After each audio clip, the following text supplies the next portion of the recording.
What's good, Ravens fans? Back with another trivia video with the man that has all the knowledge about the Baltimore Ravens. Andrew, how you doing today? What's good? I'm doing well. Awesome. So today we are going to play Comment This. Basically, I'm going to show you comments from various Baltimore Raven highlight videos. You can tell me which player it belongs to. Are you ready? I'm ready. Let's do it. Let's jump into the first one here. First comment.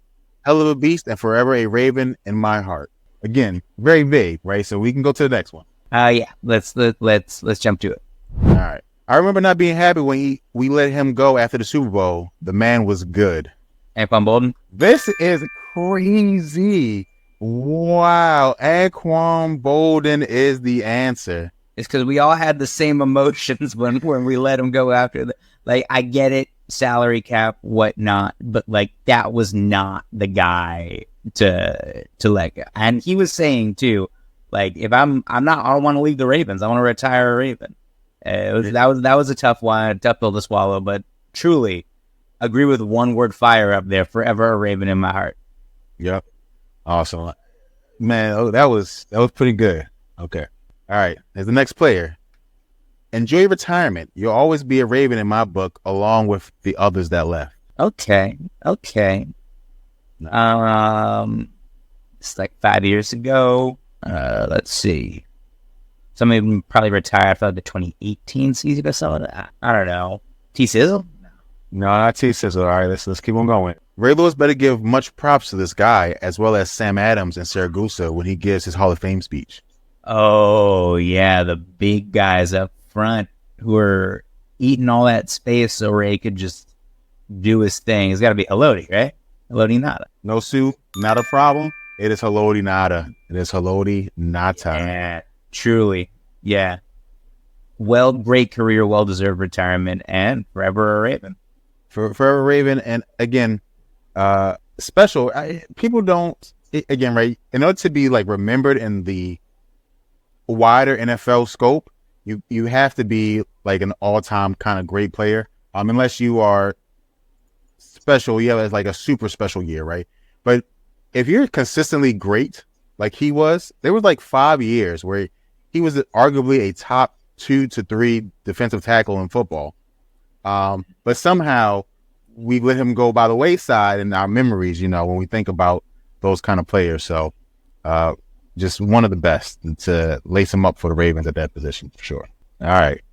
Let's see what we got here. The darkest day in Ravens history. Oh, man. That could be a lot of things. Yeah. Like, for me, though, historically, I'm thinking it's probably January 22nd, 2012, Lee Evans, Billy Cundiff, AFC Championship game. You can make a pick here. You gotta, they're down to 2, so. God, I'm gonna go with the Cundiff miss. These comments are from the comment miss, the Cundiff miss. Sorry. In hindsight, Justin Tucker could have probably kicked this blindfold and still make it. Is Billy Cundiff. This is from those videos. It just it goes to show that life works in mysterious ways, because like Cundiff makes that kick, we probably don't look for a new kicker in the offseason, and Justin Tucker signs elsewhere. And if you've read the lore, the other team that was looking at him was Pittsburgh. Wow. So Cundiff missing that kick turned out to be one of the best things at the end of the day for the Ravens in history. Yeah. But at the time, it sure did not feel like that. It did not. That was a tough. And I was in a where was I at? So me and my grandmother were in New York at the time for something. I can't remember. Probably seeing a play or something. And of course she knows I'm a big Ravens fan, so we stopped at a bar to watch the end of the game. And for some reason, this bar in New York had a lot of Patriots fans. I don't know why. And man, the joy that they were feeling and the sadness I was feeling, it was crazy. I still remember I was at home also in New York, but I was watching that game. I still remember the taste in my mouth. It was like something I never tasted before. I was like, man, that's bitter disappointment. But again, we made it right the next year. Made it right. Yeah, for sure. And now we got the goal. So. All right.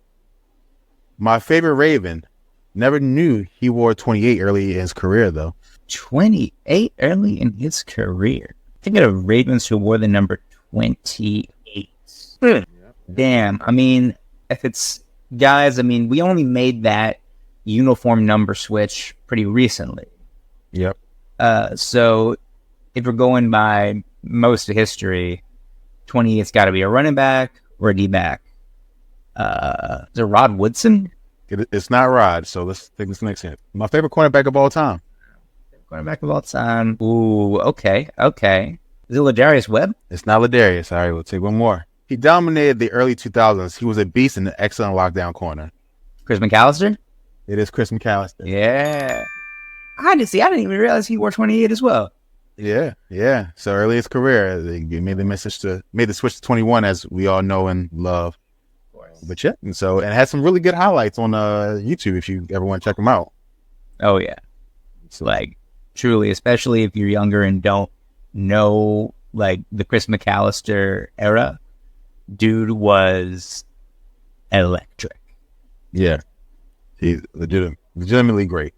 All right, so this one is the hardest. Well, I think it's the hardest one. Let me just check here. No, not yet, not yet. Okay, so. Best Raven are not going to ring is interesting. When I think of Ravens legends who spent a long time dominating, but weren't on the team in either 2000 or 2012. My first thought is maybe, I mean, there's a lot of guys I could say, but maybe Todd. What a pull.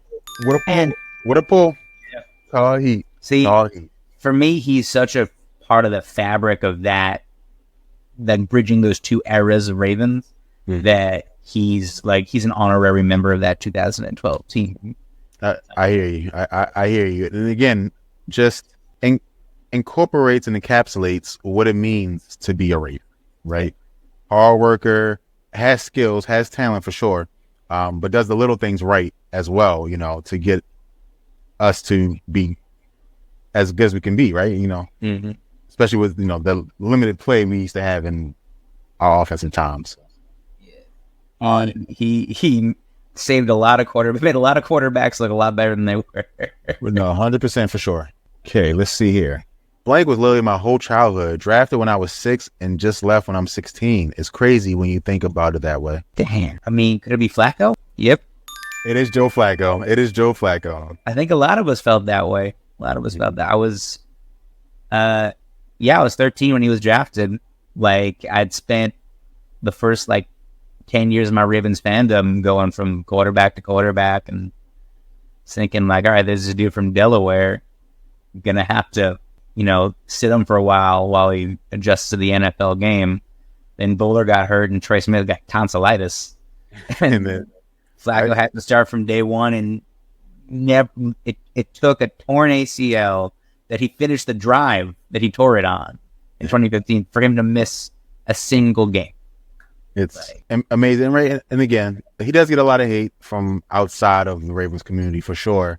But how many players have rings as quarterbacks? And we're actually the driving force of that, right? He wasn't dragged along for example, our 2000, offense, right?